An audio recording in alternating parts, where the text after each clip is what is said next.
예, 안녕하십니까. 전주 상업정보고등학교 수석교사 박경훈입니다.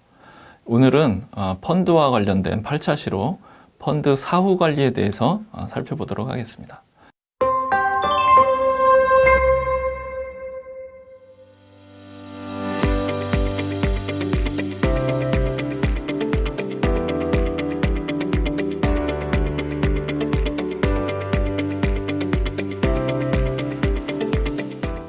우리가 은행이나 이제 이런 펀드 회사에 가서 펀드를 가입하려고 하면 이제 자산운용사라든지 이런 펀드 회사에서는 이제 고객한테 정확하게 설명을 하고 가입을 해야 되겠죠. 그런데 때로는 너무 장밋빛 전망만 이렇게 준다 할 정도로 좀 과다하다 할 정도로 다양한 정보를 이렇게 충분하고 이렇게 전달을 해줍니다. 그래도 가입을 할 때는 물론 이제 간혹 부당 권유에 해당될 정도로 확정적으로 막 수익이 꼭 날 거라든지 뭐 내가 책임진다든지 뭐 이렇게 해서 나중에 문제가 되기도 하지만 대부분은 펀드에 대해서 자세한 정보를 충분하게 고객들한테 제공을 해줍니다. 그런데 만약에 이제 투자자가 투자를 하고 나서 이제 투자가 끝났으니까 지금부터는 제가 알아서 할게요. 신경 끄세요. 만약 이렇게 해버린다면 문제가 좀 있겠죠. 그러니까 아무리 그 원칙에서 투자자들의 일상적인 운용 지시를 받지 않고서 투자 회사가 자율적으로 투자를 한다고 하더라도 문제가 될 수 있습니다. 만약 입장을 바꿔서 투자자 입장이라면 내 피 같은 돈이 투자가 됐는데 이게 어떻게 운영되는지 수익이 얼마가 나는지 아마 모른다면 되게 답답할 겁니다.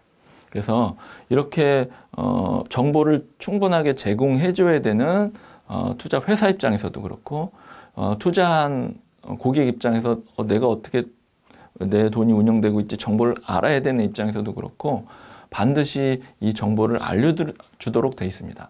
이런 요구가 바로 펀드 사후 관리와 상담의 출발점이라고 볼 수 있겠죠. 그래서 이번 시간에는 펀드 사후 관리가 어떻게 이루어지는지에 대해서 한번 간략하게 보도록 하겠습니다. 먼저 펀드 사후 관리가 가지는 의의인데요. 고객에게 수익이 어떻습니다. 알려줘야 되고요. 고객님을 포함해서 저희가 운영하는 펀드가 규모가 이 정도 됩니다. 얼마가 됩니다. 이런 규모도 알려줘야 되고요. 어떤 식으로 유지 관리가 돼서 어떤 자산에 투자해가지고 현재의 잔고가 어떻다라는 것을 주기적으로 통보를 해줘야 됩니다. 이제 그 가장 대표적인 게 전 시간에 용어할 때 봤던 것처럼 자산운용 보고서라는 서류를 우편으로 보내기도 하고요. 이메일이나 SNS를 통해서 보내기도 하는데 주기적으로 고객에게 보내줘야 됩니다. 그래서 현재 시장 상황이 이런데 우리는 이 정도 수익을 내고 있다. 이런 것들을 주기적으로 보고를 해줍니다. 이렇게 이제 고객에게 자산운용 보고서라든지 이런 걸 통해서 이제 정보를 전달해주면 그 정보를 받은 고객은 이거 별로 마음에 안 드네. 수익률이 얼마 안 되네. 얘들이 자산을 잘 운영을 못하네. 라고 판단이 된다면 인출, 즉 환매를 하겠죠. 아니면 잘하고 있어. 내가 좀 더 믿고 맡겨도 되겠어. 그럼 좀 더 투자를 할 겁니다. 재투자를 할 수도 있고요. 아니면 이 정도면 됐는데 재투자를 더 하기도 그렇고 환매를 하기도 그래. 그러면 보유를 할 수도 있는 거고요. 이렇게 투자자가 어떤 의사결정을 할 건지에 대한 기본 정보를 제공해주는 역할을 한다고 볼 수 있습니다.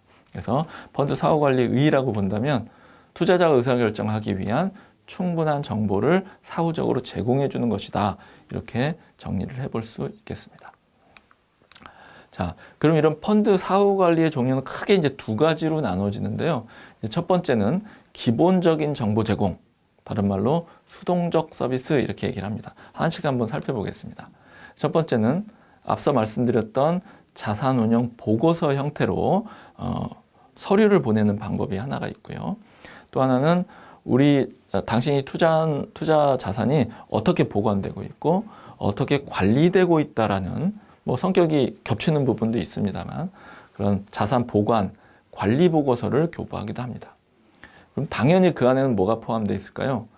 손실이 얼마 났다, 수익이 얼마 났다라는 수익률을 그 안에 반드시 통보해 주도록 되어 있습니다. 아마 그게 가장 투자자들의 관심이 있을 거예요. 사실은 자산운용 보고서를 받아보는 투자자들이 어떤 식으로 운영되는지 이런 거 자세히 잘 안 봅니다. 제일 눈여겨보는 것은 수익이 났냐, 손실이 났냐 하는 것이죠. 손익률이죠. 그래서 손익률을 반드시 통보해 주도록 되어 있습니다. 그리고 현재 그 투자자들로부터 모은 투자 자금이 현재 주식에는 얼마가 투자가 돼 있고 부동산에는 얼마가 투자가 돼 있고 예를 들면 특별 자산에는 얼마가 투자가 돼 있고 단기 금융 상품에는 얼마가 투자가 돼 있고 이런 보유 현황을 또 그 안에 반드시 넣어줘야 됩니다.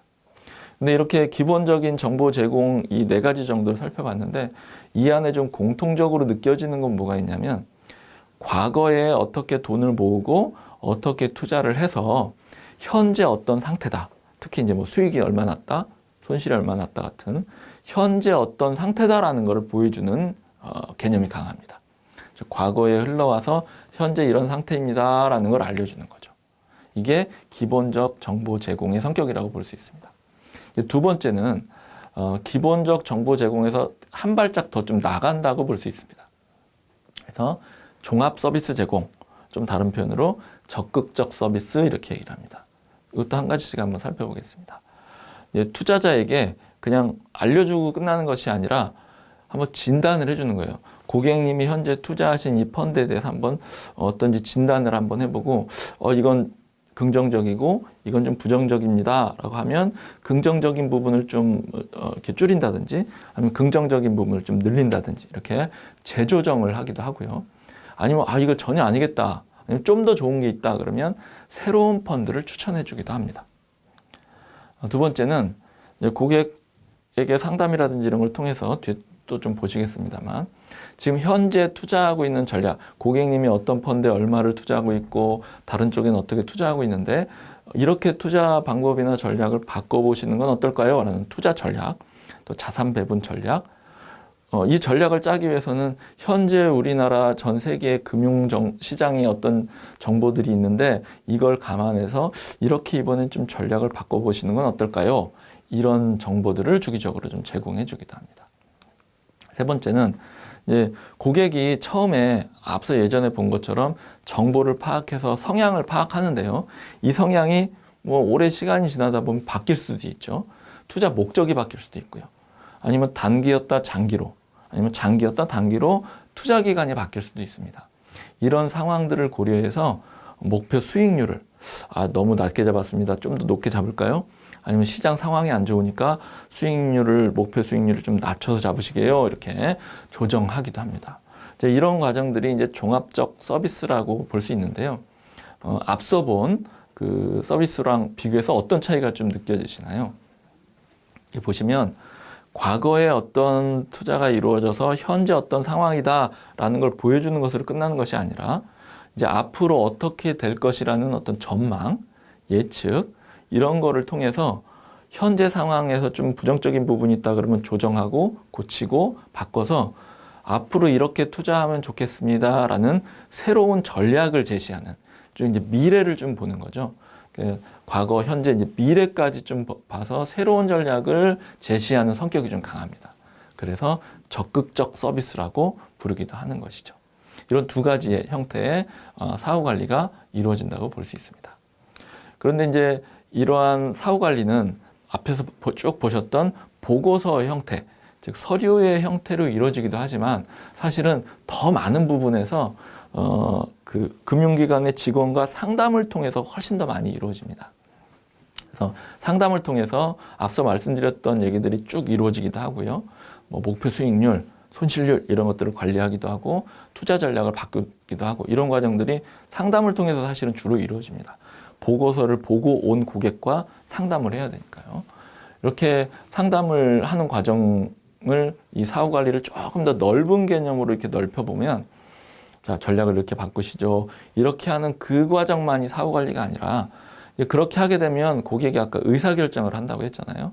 그럼 말씀드린 대로 환매를 하거나 추가로 투자를 하거나 이 과정도 넓은 의미에 봐서는 사후 관리입니다. 그래서 환매도 중요한 사후 관리 중에 하나예요. 그러면 어떤 경우에 보통 고객들이 환매를 하느냐를 한번 살펴볼 필요가 있습니다. 첫 번째는 내가 처음에 10% 목표 수익률을 설정을 했는데 딱 도달을 한 겁니다. 그러면 환매해서 수익을 실현을 하고 다음 단계의 투자를 계획해 볼 수 있는 거죠. 이런 상황이 이제 상담이 추가로 좀 이루어질 수도 있습니다. 그리고 두 번째는 내 투자 목적이나 기간 이런 것들이 내가 변경됐을 때 당연히 환매가 이루어지겠죠. 이런 부분도 상담자가 상담을 통해서 환매가 이루어질 수 있도록 하는 것입니다. 그리고 앞서 말씀드린 대로 성향이 바뀌기도 하고 기간이 바뀌기도 하죠. 이런 부분도 상담을 통해서 변경이 이루어집니다. 그래서 환매를 하기로 결정을 했다 그러면 전액 다 환매를 할 수도 있고요. 나눠서 분할 환매가 이루어질 수도 있습니다. 자, 이렇게 펀드 상담하는 과정 중에 조금 더 다른 과정이 이루어질 수도 있는데 이 표현을 리밸런싱 이렇게 얘기를 합니다. 우리가 밸런스라 그러면 균형을 맞추는 거잖아요.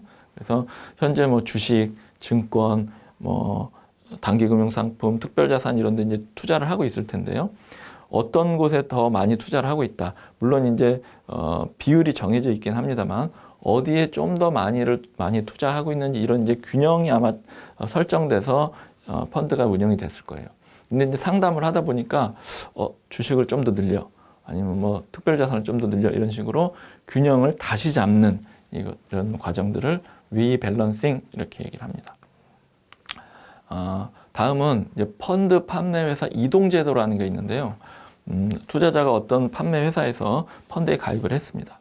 그런데 제가 이사를 갔어요. 예를 들어서 다른 곳으로. 근데 그 판매회사가 그쪽에는 없는 겁니다. 그러면 내가 가입한 펀드를 취급하는 다른 판매회사가 다행히 있어요. 그러면 뭐 여기서 환매를 해서 돈을 인출해가지고 거기에 가서 다시 그 펀드를 가입할 수도 있지만 뭐 폐쇄형이라 그러면 가입을 못할 수도 있고요. 그런 경우에 환매를 하지 않고 그냥 회사만 옮기는 겁니다. 판매회사를. 이걸 펀드 판매회사 이동제도라고 하는데요. 여기서 좀 연상되는 어떤 제도가 하나 있으실 거예요. 예전에 예금 상품 세일즈 학습 모듈을 배울 때 이와 비슷한 제도를 한번 보셨을 겁니다. 혹시 기억나실까요? 우리가 은행에서 이제 거래를 할 때도 제가 A은행의 계좌를 가지고 이제 거래를 한다고 칩시다. 그러면 뭐 거기서 제 핸드폰 요금이 자동 이체되기도 하고요. 제 신용카드 대금이 나가기도 하고요. 체크카드가 나가기도 하고 우리 집에 뭐 TV라든지 인터넷이라든지 이런 게 다 자동 이체가 되잖아요. 이렇게 이제 연결을 해 놓습니다. 근데 똑같이 내가 또 이사를 갔어요. 그러면 예금 계좌를 똑같은 은행이 거기 있다면 그대로 이제 그냥 쓰면 되는데 없어요. 그 똑같은 은행이. 그래서 다른 은행밖에 거래를 할 수가 없다. 그럼 우리가 보통 어떻게 했죠? 해약을 하고 자동이체 다 취소하고 다 취소합니다. 그러고 나서 옮겨서 새로운 은행의 계좌를 만들어서 다시 다 가입을 하는 거죠. 번거롭죠. 그래서 이런 과정을 줄이기 위해서 은행권에서도 은행 계좌 이동제라는 제도가 있습니다. 그래서 내가 기존에 어떤 계좌에 뭐 다양하게 이렇게 연결된 자동이체라든지 이런 것이 있다면 해지하지 않고 그냥 A은행에서 B은행으로 그대로 옮겨갈 수 있어요. 이런 것들을 은행 계좌 이동제라고 합니다. 이걸 펀드 회사로 옮겨온 것이 펀드 판매회사 이동제도라고 볼 수 있는 거죠. 그래서 펀드 판매회사 이동제도 그러면 금융권, 즉 은행권의 은행 계좌 이동제와 유사하다고 보시면 훨씬 이해가 쉬울 것 같습니다. 예, 이상으로 8자시 펀드 사후 관리와 상담 부분 말씀드렸고요. 이제 이게 제일 마지막 단계이긴 한데 제가 2차 시에 개괄적인 6단계 펀드 판매 절차를 좀 이제 쭉 간단하게 설명을 드렸는데 사실은 이 펀드 판매 절차가 상당히 까다롭고 복잡합니다. 은행원 입장에서도 되게 확인해야 되고 받아야 될 서류도 많고 복잡해요, 되게. 그래서 우리가 일반 은행의 금융상품을 판매할 때랑 예금이나 적금 이런 걸 판매할 때랑 절차가 상당히 많이 다르고 복잡합니다.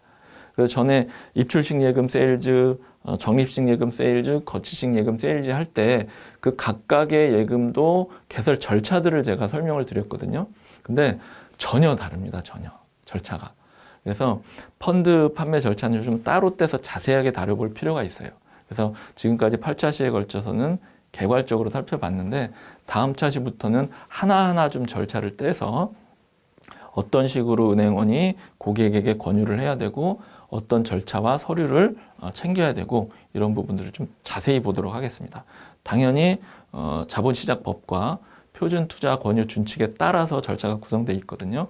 이런 것들이 실제 은행에서는 어떻게 구현이 되어 있는지 그 과정을 한 차시 한 차시 자세하게 살펴보도록 하겠습니다. 예, 수고하셨습니다.